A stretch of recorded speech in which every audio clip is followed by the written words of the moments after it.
I'm straight loco, don't care about no popo. I'm straight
fucked up, yo. That's fucked up. How you gonna push a girl in the gutter next to the fucking car, B? How you gonna do that shit? That's a fucking female, fucking Asian ass police.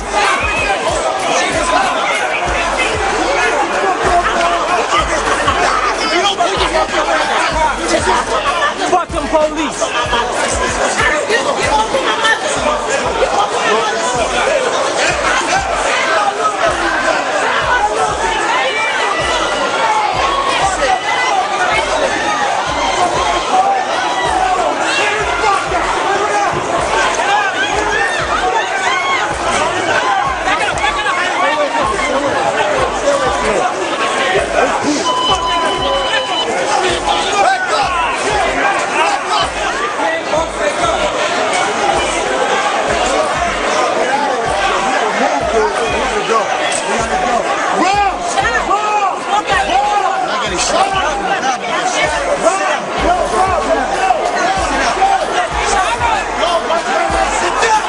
That's Pete Rock right there.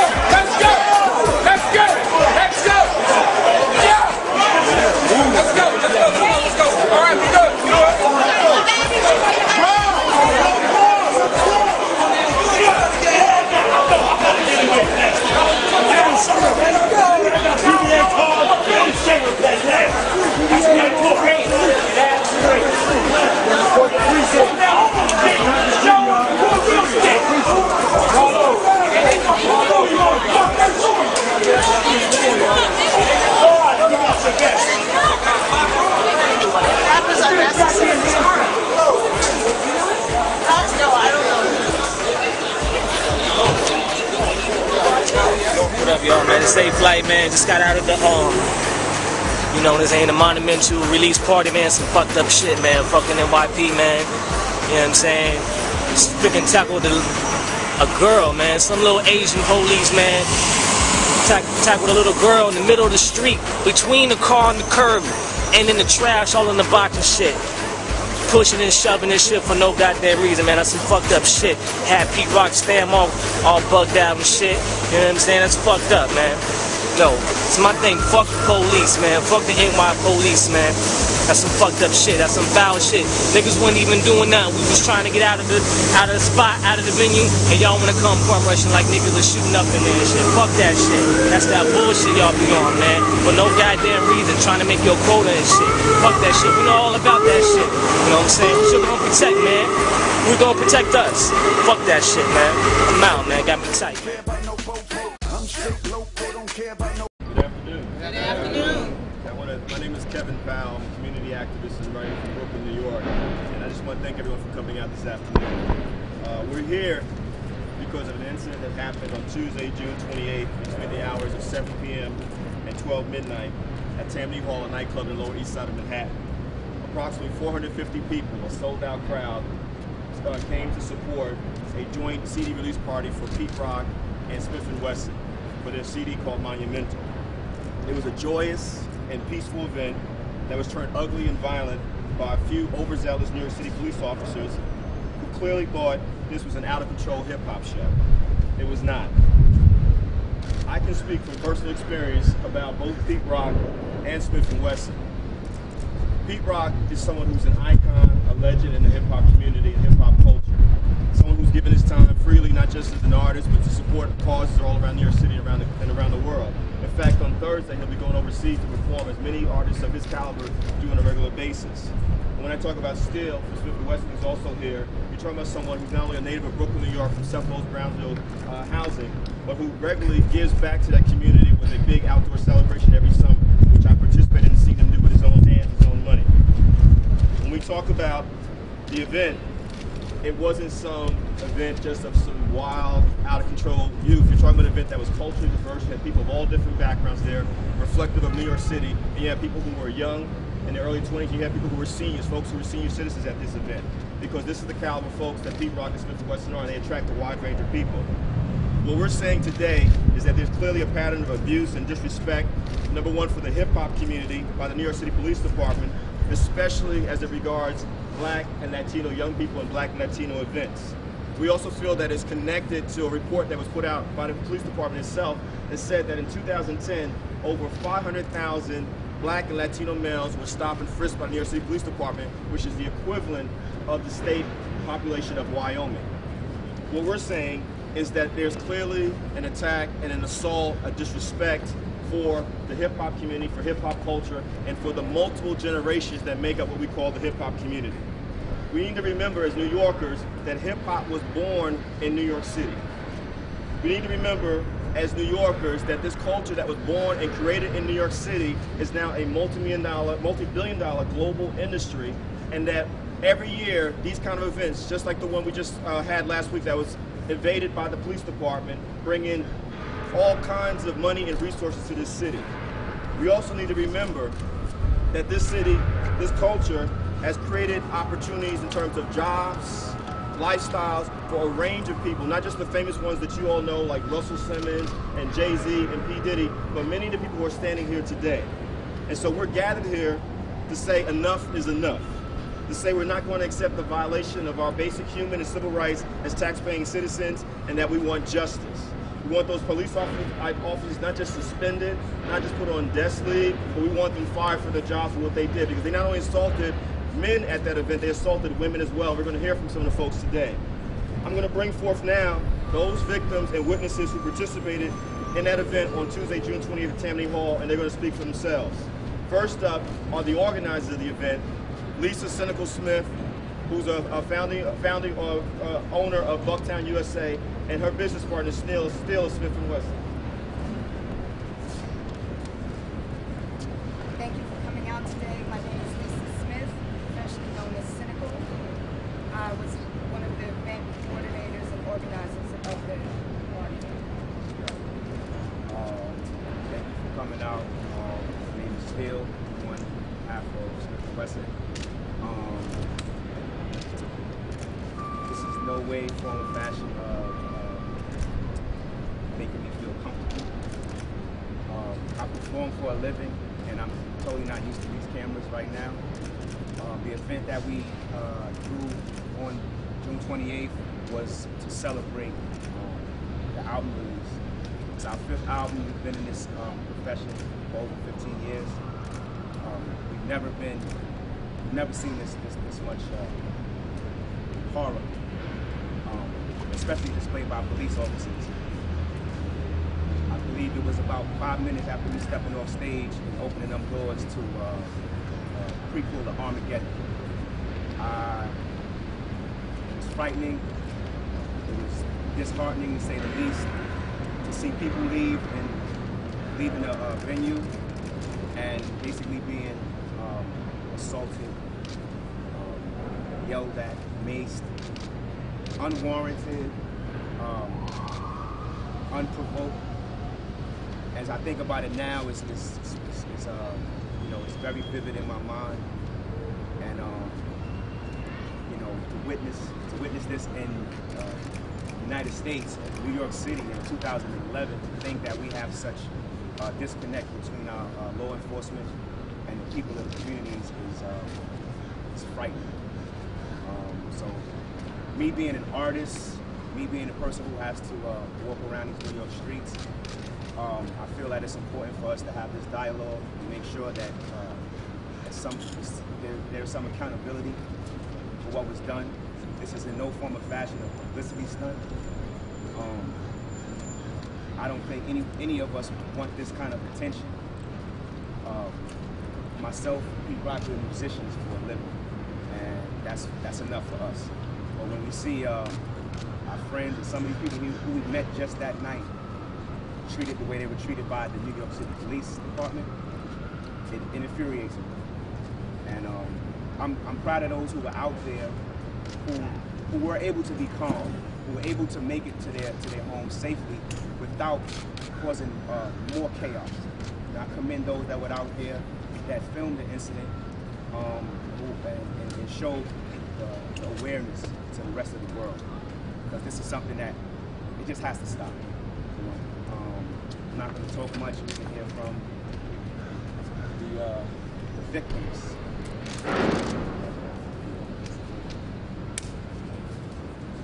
So right now, I guess the attorney for the Monumental 5 is going to speak. He can tell you all the details about the case. This is Attorney Ken Montgomery. Good afternoon, everybody. First, I'd like to tell you a little bit about me. Prior to being a defense attorney, I was the assistant district attorney in the Brooklyn DA's office for a number of years.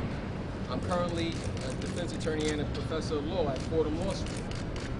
I can tell you emphatically that the individuals involved from the police department, the person who led this was a person by the name of Sergeant Vasquez.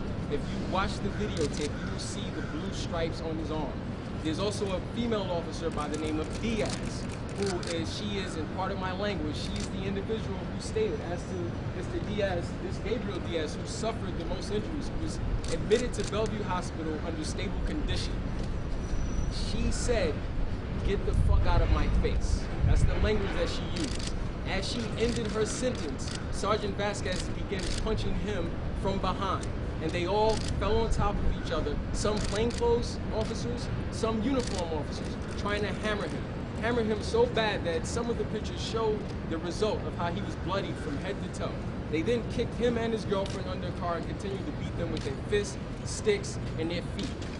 The other individuals who were assaulted, of Mr. Luis Pena, is very important because this incident started, if you notice, and this is something that the New York City Police Department can't back off of, but this is something I want you to pay attention to as well. Last week, many of you news organizations gathered around Raymond Kelly, who's the commissioner of the police department, as he stated that these officers were justified. What I'd like you to know is that the Internal Affairs Bureau and the New York City Police Department, who work for Commissioner Kelly, they want to meet with me to go over some of this footage. So it strikes me as odd that the head of the police department is already making a conclusory statement that this was justified. Meanwhile, he has his Internal Affairs Bureau, I don't know if it's a rubber stamp, I don't know if they're gonna, but here's one. What if they find out that they weren't justified? Do you think Raymond Kelly is gonna come out here and say, you know, we need a true discourse on how the community impacts, how the community is impacted by the decisions by the New York City Police Department? But back to Luis Pena. Luis Pena is an artist under Bucktown. He was on stage along with James Ayala, who was a cameraman brought out by Pete Rock. You can look at the footage that they're on stage when these police officers walk in and walk out. These officers arrive, they put on leather gloves in the middle of the summer, the beginning of the summertime, and they stood at this exit and they waited. And they stood and they waited until a second and third and fourth car of more police officers came. And then when they came out, they spoke to the owner of the club. Still, no incident, no one assaulted, no wilding, no fighting, no nothing, in a very diverse crowd. They then stood there and then they let the owners know that, they wanted to shut it down. You can see the footage of Steele telling everybody, thank you for coming out, and everyone to do monumental things. And as that ends, before Luis Pena can step his last, get off of his last step, the officer, the Sergeant Vasquez, grabbed him, put him in a chokehold, dragged him out of an event, like this was the Prohibition days, into the vestibule area of the event, and they began pummeling him against the wall, punching him. They then grabbed him and they pulled him out of the club, and directly in front of the club on the sidewalk, they body slammed him, and this same sergeant with those black leather gloves began punching him in his head and his face. If you look at the photographs, everyone who's around there is taking pictures of it, photographs. There were journalists, there were writers, there were cameramen, there were all kinds of artistic people there. There were laymen who had their cameras. They began flicking, and that's what enraged these officers even more. And then, if you notice, Mr. Pena, there's no one near him except police officers. Across the street, maybe 10 to 20 yards across the street, is where you had Pete Rock and his family, his wife and his daughter. The DJ of the event, the artist of the event, trying to protect his wife who had been pushed down and punched into the garbage. His daughter was trying to tell them, what are you doing to my mom? And we have that on videotape. And these officers don't respond with questions. There's no memo books pulled out. They put her arms, this 24-year-old girl, behind her back, and they arrested her. Some 10 yards away is Mr. Diaz and his girlfriend. They had their cameras, and that's what pissed these officers off, that they were recording this. And they began punching him and kicking him and assaulting them. And if you look at some of the other footage, there's other artists that we can provide. There's other people that we can provide who were assaulted as well.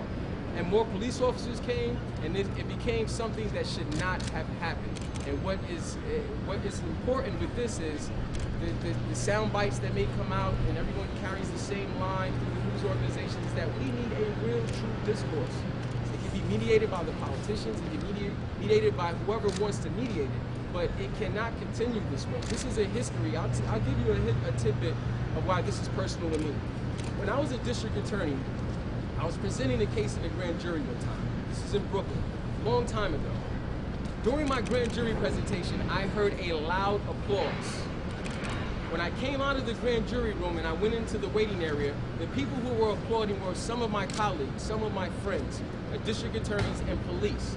They were applauding the Amadou Diallo verdict. And for me, what I did, I left, and as I walked across Adams Street, it was probably about 6 or 7 p.m. It had to have been wintertime because it was dark at the time I left. I remember tearing up because I remember me being who I am, growing up and doing supposedly all the right things now. At that time in my life, an assistant district attorney, it was very clear to me culturally what law enforcement, what the very same people who I work with thought of human life. Mr. Diallo's life. They cheered that verdict. This was a man who walked out, and I know this has nothing to do with this, but it was a man who walked out of his house, by all accounts, did absolutely nothing and was slaughtered, 41 shots, and died. And prosecutors who I work with, who I have respect for, clapped at that verdict. A verdict that had been moved from New York upstate somewhere. So we come from that legacy of the New York City Police Department. We come from the legacy when David Dinkins was mayor and a ex-senator, a former U.S. attorney by the name of Rudy Giuliani, who was making his way towards this very office, was out there with officers holding up watermelons as they protested Dinkins. So the problem, and no one wants to talk about the big pink elephant in the room, is that it's a cultural problem. It's a perception problem. And it stems and it starts at the police department. It's sometimes carried on by the district attorney's office. In this instance, though, I would say that the assistant district attorney who was involved in this, they initially wanted $30,000 bail, $20,000 bail for that man, and they wanted $20,000 bail for Mr. Pena, the two people who were actually injured in this event. The district attorney, midway through the arraignment, there's a call for a second call for the assigned assistant to come downstairs and stand up on the case. When that assigned assistant arrived, he asked for not $20,000 but $7,500. We then had a third call, and we looked at some more footage, and he then decided, you know what, this seems to be a mess. I'm going to take my time to figure some things out, and I'm going to release them on their own recognizance. So it was some humanity that extended from that office at the time. However, what we don't want to talk about, and it's something that's a phenomenon here as well, is that most of the time, when there's an alleged official misconduct by the police department and there's an internal affairs investigation, it's a possibility of a GO-15, which many of you know what that is, an administrative hearing when police officers do wrong. The police officers are allowed to not speak about the incident. So when they go into the community and they say, you know what, we need this no snitching thing to stop, they do the same thing when they're accused. They do the same exact thing. And no one talks about that. So this is something that if we as a community don't get it together, it's going to be more of this. Many of you will drive around New York City and throughout the city at nighttime. The phenomenon of black and Hispanic men being pulled over in their car search is ridiculous. And that's something that hasn't stopped. and it's not going to stop unless we have the right discourse. And I just like to thank everyone for coming out, and the politicians that are here, the community activists that are here, the victims that are here, the family members that are here, because this is a community that we all have to live in. We're going to hear now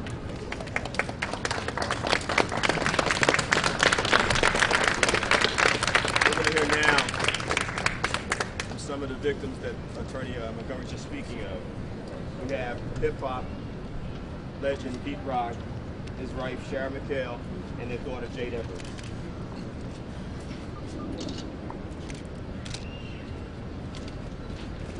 Hello everybody, thank you for coming out. The party was a great party, you know, lots of people, tons of different people. You know, I was on the stage and heard a little bit of ruckus going on as far as the cops coming in and macing the place. I seen a bunch of people coughing and carrying on, and then I seen them grab my friend Louie and beat him up. And then someone called to me and said, "Pete, your wife, your wife." So I ran outside and I seen Officer Chow pushing my wife and daughter to the ground. Like, you know, they attacked them, you know what I mean? And I ran quickly out there to make sure that those officers wouldn't put their hands on my wife. So, you know, when she was detained, Jade, my daughter, they kept the handcuffs on her in her cell. And to me, that's animalistic to do that to a woman, a 24-year-old person, you know, to have them handcuffed while everybody else is not cuffed. It's just like, what is this, you know? So that really got me upset. And, you know, I'm just here to say that this definitely has to stop. Hip-hop is not the problem. The problem is the people who you have to deal with in the street, who you harass completely. But I just want to say for the other families out there and other people that, you know, been through this with us on Tuesday, is to be strong, you know what I mean? And we'll get through this. One day this will stop.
Shove us all the way to the other side of the street, between a pile of garbage and a parked car, and continued to hit us while I was screaming, "If you could please stop hitting my mom."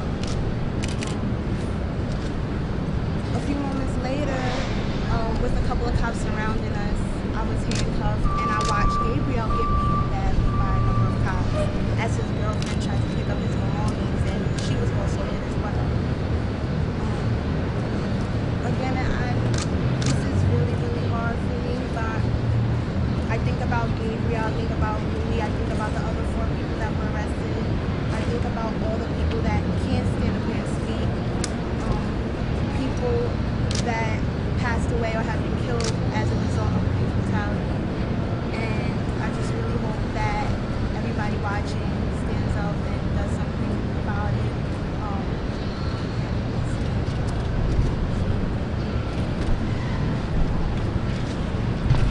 My name is Sharon McHale. I am the mother of Jade Everett. This has been a difficult time for my family. We work very hard in this community. We are fixtures in hip-hop culture. We went out last week and it was a celebration. We celebrated as a family. We had no idea what we were in store for. The lights turned on. We're very common to this. I mean, we're used to this. Lights go on, it's time to exit the party. It was a wonderful night. My daughter and I and our camera guy decided to leave as we were told to leave. We walk out the doors and we greeted by a sea of blue. That's the color I saw. Blue. With gloves and billy clubs out. As soon as I saw that, we looked over and we see Luis Pena, who was just on stage, getting beat down by like 10 cops, and he was motionless. Well, I'm not accustomed to that, to see it up front and close. Neither was my daughter. So we stopped and we looked. And I asked for them to stop. Well, we must have not walked quick enough, and I must have not should have not said anything. And I was shoved. You know, as a parent, as a mother, that's my first job. That's the only job I have. And to see my daughter jump in front of me,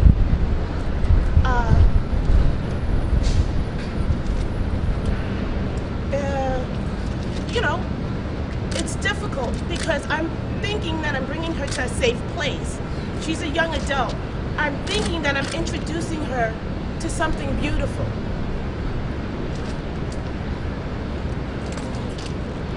So for us to be attacked, for me to be a mother, for me to be within this industry, for me to be able, what do I teach my children? She's not my only one. What do we teach our children?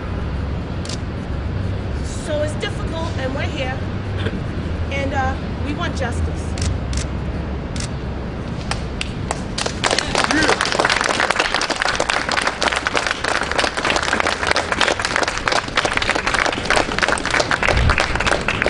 We've been talking about Luis Pena, so we're going to hear some words from him right now.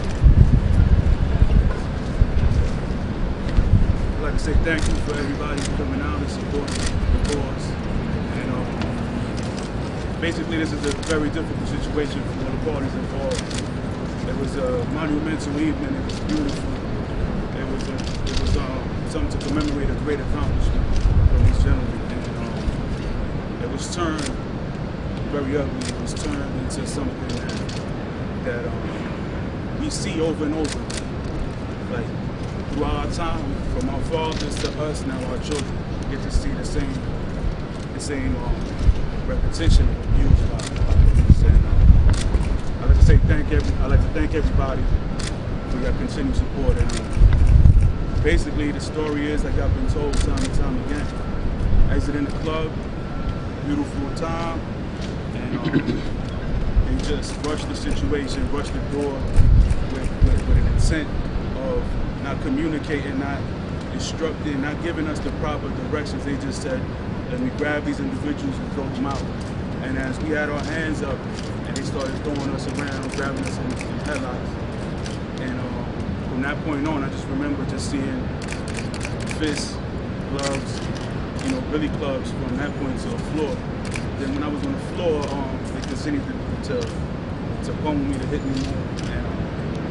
And then I remember after they cuffed me, they still kept on hitting. Then they maced me while I was on the floor. So, I mean, I don't know the procedures of the NYPD, but I don't think that's one of them. And, I just want to reiterate all the things that people are saying in the sentiment. Just, we need to get past this as a community. We have to grow more. And it takes more than just us fighting. We need everybody to get involved. I'd like to thank you.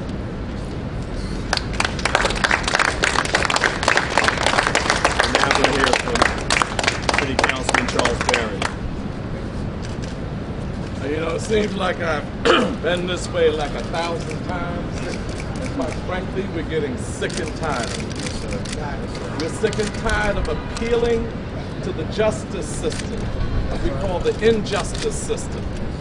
We're tired of appealing to them when the police riot. This was a police riot. And I can always tell when the police are ready to riot. What they'll do is tell you to disperse. And they'll start dispersing you. Even if it's a block party, they'll start dispersing you. We know how to leave a premise. The organizers knew how to disperse people. This was a police riot. And I want to say this for black men, y'all, you know, and Latino brothers, we ain't gonna take but so much of you putting your hands on our women. We're not gonna take that but so many times. You can't keep roughing up our mothers and our daughters and murdering our grandmothers, Eleanor Bumpers, and get away with it. Cy Vance, the DA, black people put your behind in office. So you need to drop these charges and charge the police. Charge the police. Drop the charges and charge the police. Not a single victim here was committing a crime. Not one. Not a single victim of this police riot had a weapon on them. Not a single one. I saw the tape, and I could tell what happened once they put the gloves on and tell you to disperse. They're ready to riot. Mayor Bloomberg, Commissioner Kelly, you are responsible for these police wilding in our community, acting like animals in our community. Bad enough you cut the summer jobs. It's bad enough that you won't build youth centers. Now we get these brothers coming in to help us keep our youth occupied in a positive venue, and you're gonna attack them and riot on them. I'm telling y'all, this is a warning. We're sick and tired of the police policing the police. Some internal affairs investigation. They're gonna find that the police did nothing wrong. And how could the commissioner rush to judgment and say they defended themselves? He wasn't there, and they're not talking. So how did he know that it was self-defense? He rushed to judgment before the investigation even took off at any length. So we're saying to y'all, y'all better listen. It's not only gonna be a long, hot summer for us, it's gonna be a long, hot summer for everybody. Because we're not gonna take this kind of stuff. If the DA doesn't indict the police, then we have to go to the Justice Department for civil rights violation. And if they hook up with the state, that's the FBI we have to go to hold the state in check, the DAs, to hold the police in check. That kind of lineup is scary. We haven't been able to get justice for that kind of lineup. Don't put us to the point where we have to figure out our own way of protecting ourselves, because we have a God-given right to protect ourselves from anybody that vamps on us. We have a God-given right to do that. Don't get angry at us or say it's some rhetoric that I spouted out that caused people to do anything. We have been the most restrained people in this town. Most restrained people in this town, taking all of this crap. Y'all want to stop and frisk somebody? Go stop and frisk the Wall Street crooks. That's right. And see if they got any toxic derivatives in their hot shake patients. Stop and frisk Wall Street. So I'm here today to say I'm supporting his family. I'm supporting my brother Kevin. And whatever they want, this city council should respond to. What do we want? Justice! When do we want it? Now! What do we want? Justice! When do we want it? Now!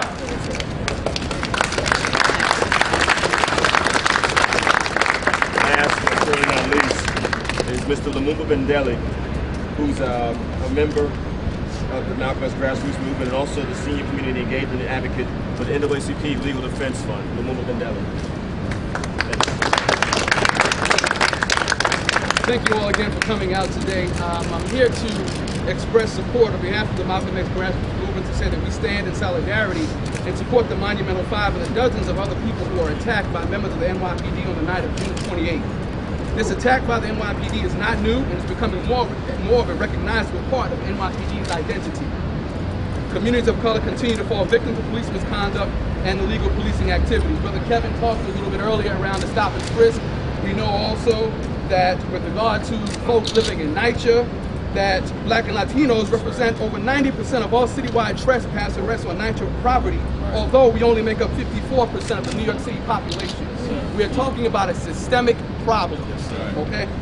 We also know that the presence of police in New York City public schools adds this dynamic, as thousands of children of color are forced to learn under the threatening presence of the institution that will more likely stop and frisk them when they leave school.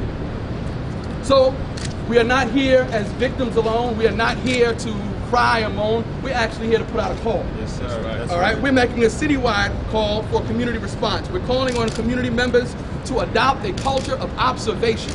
We will no longer turn away when the police are interacting with members of our community. We're going to watch you to make sure you're doing your job according to the law. This is our community. You are patrolling our community. This is us. That's right. Yes, sir. We are calling on community members also to get trained in police monitoring and knowing your rights. For those people who would like to do that, we're asking you to contact the People's Justice at www.peoplesjustice.org. There are more than enough organizations there that can provide training citywide. We will take the offensive. We are going to make sure that we keep our community safe from police attack. All right?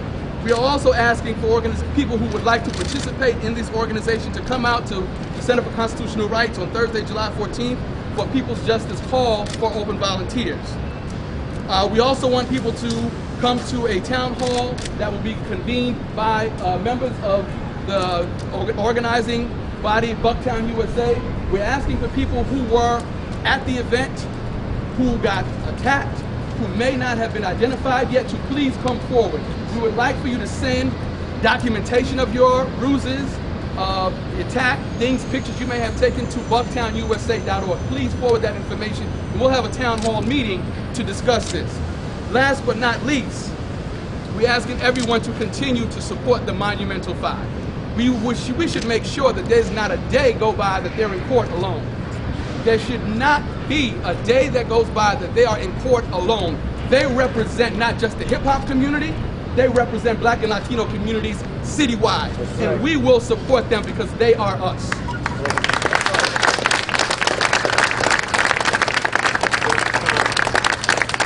Questions from the media? Questions? Yes, sir. All right, this is Rock, one half of Helter Skelter. He was there at the event last week on the 28th, the album release party, Pete Rock, Smith & Wesson. Let's talk to the hip-hop community, right? What do we as hip-hop need to start doing to prevent stuff like this or to take action when stuff like this happens? I mean, I usually pride myself on being a very good communicator, and you know, but I'm kind of at a loss for words, honestly, because it's like what's being created is like a real feeling of helplessness. Like you can't do.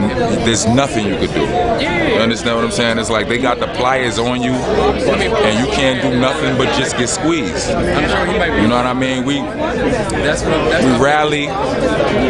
You know, we take whatever action. You know, we press charges, we bring up lawsuits against them. And me coming from New York and being really fond of like cities like LA, I witnessed all day, every day, or way too often how the police will violate you in the worst way and nothing will happen. You understand what I'm saying? So honestly, I'm not even sure. Like, you understand what I'm saying?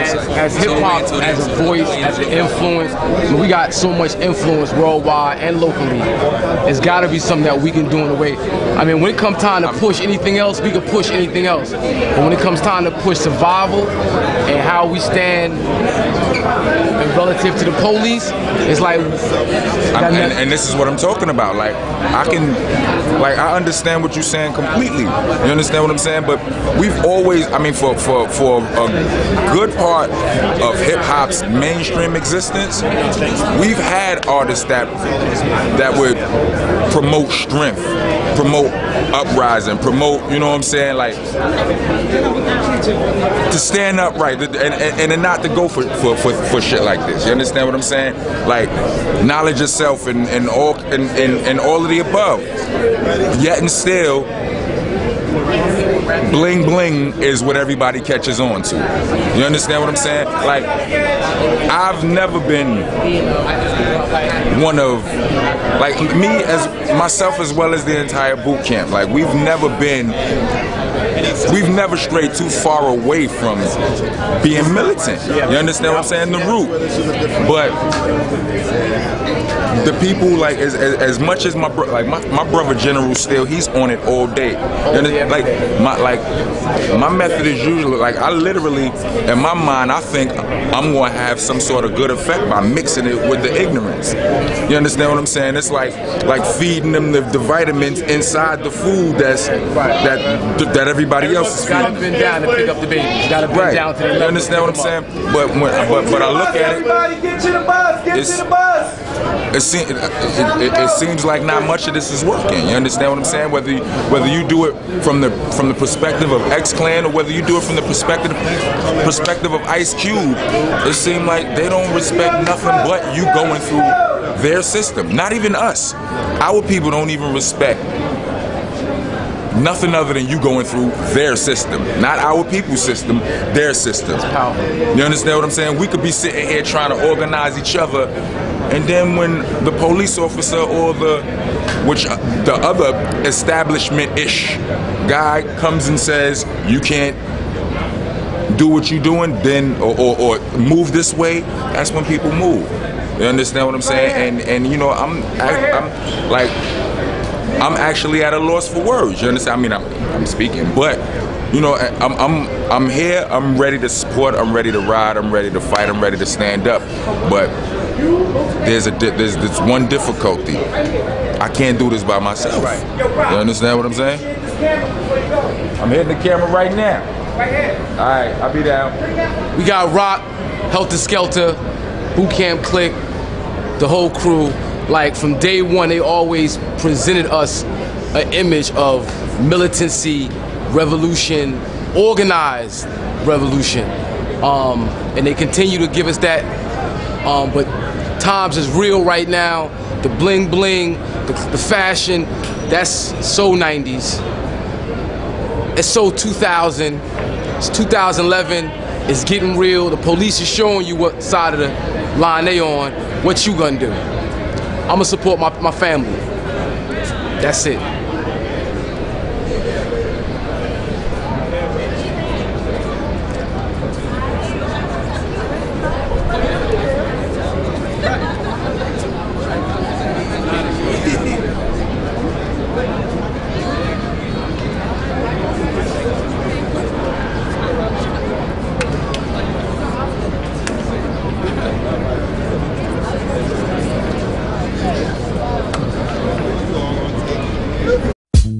It was a beautiful night. It started off as a great, beautiful night. Everything was fine until the cops got there. We weren't coming there for any type of drama, but to have fun. This is my release day. Me and my wife, we entered the party. Everything was grand. Everybody's getting in position. I get behind the turntables and start DJing. And Evil D, myself, a couple other cats are DJing, Beat Miners, Wayneski, and we start performing. And, you know, after the performance, we're talking to the crowd. Everybody's really excited and having a good time. There's a lot of old friends, a lot of new friends were there, so the vibe was very, you know, energetic, mature, and it seemed like the total exact opposite was going on outside.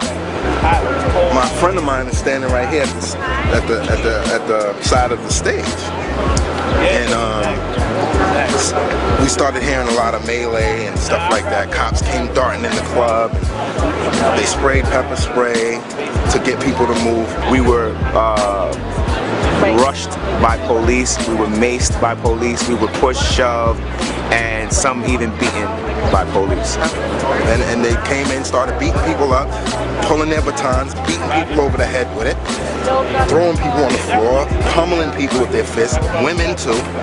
I mean, it was crazy. And then it spilled out into the front of the club, and it was like 80 cops outside. And they pushed my wife, and someone alerted me of that, and I ran outside to their aid. And I told the cop, do not hurt my wife. That's my wife and my stepdaughter. Please do not hurt them. And he was telling me to get off the block or he's gonna throw me in the car, he's gonna arrest me. And I just stood back and kept quiet and watched and made sure that they didn't put no more hands on my people. Gabriel Diaz and Louis Pena were the two that were injured pretty badly. Louis not as bad. Gabriel looks like he has some serious physical issues that he's gonna have to contend with. He has skull injuries, he has neck injuries, his arm, leg injuries, his bruising. He has a full boot print on the front of his face. Pretty bad, pretty banged up. They arrested her and they had her in cuffs in the cell. Didn't even take the cuffs off of her and took the cuffs off of everybody else. They did this to a female, a 24-year-old female. Because, check this out, none of those cops would even stand for their mother getting pushed around in the street by some dirty cops. They weren't coming there for any type of drama, but to have fun. This is my release day. You know, we were happy and excited, like, wow, this is our release. We're gonna go and get, you know, we was just had love in our hearts going in there. And, you know, it just turned out to be all bad when the police got involved. Hey, this is going on in the street. Don't think everything is sweet. You know, watch them police because they got it out for people. You know, just make sure you cross your T's and your I's. Dot your I's, cross your T's. It's the world we in today, man. You know what I mean? I never thought I'd find myself in the middle of this, but, you know, I'm here for the support of the other families now. My people are released, but I'm here to help the other families get through it, you know?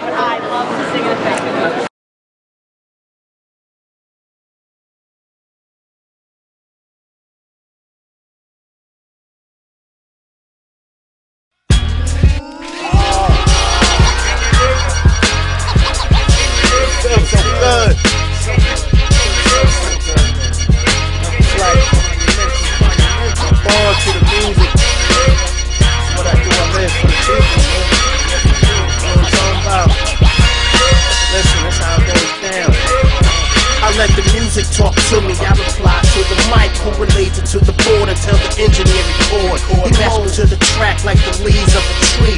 We beautiful together like the L and the V. My born to the music, living for the people. You can hear my conversation through the speakers. 10 stacks of ink in my flesh, spend money, get money. Your boy ain't done yet. Dropping in a drop, 645. The AC on, Heat 45.